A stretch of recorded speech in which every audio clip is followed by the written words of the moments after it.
ክርስቶስ ግን በ3 ሰዓት ነው የሞተው። ጲላጦስ ራሱ ገረመው። ከመቼው ሞተ አለ። ከመቼው ሞተ አለ። ለምን ቶሎ እንደሞተ ታውቃላችሁ? 6666 ጊዜ ተገርፎ ኃይሌ እንደ ገል ደረቀ እንዳለ ክርስቶስ ደክሟል፣ ዝሏል። ምክንያቱም ተገርፏላ። የተገረፈው እኮ ክርስቶስ እኛ ለቡሄ በምናጮኸው ጅራፍ አለ።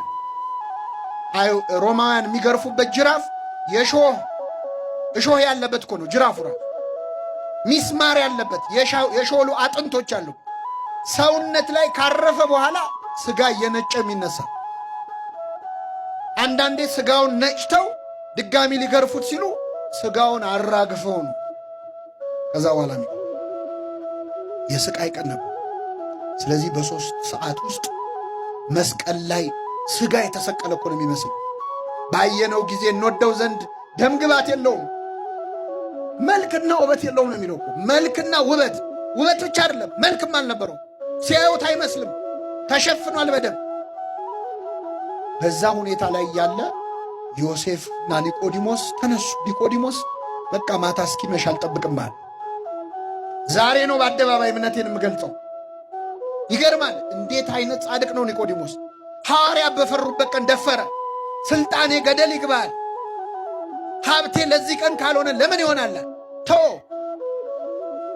ወጣ በአደባባይ። ልብ አርጉ። ክርስቶስ አይቶ ሊታዘበው የማይችልበት ቀን እኮ ነው ያቀናል። ክርስቶስ ሞቷል እኮ አይደል? እንደው ሲያየኝ ያዝንብኛል እንኳን ሊል አይችልም። ሞቷል።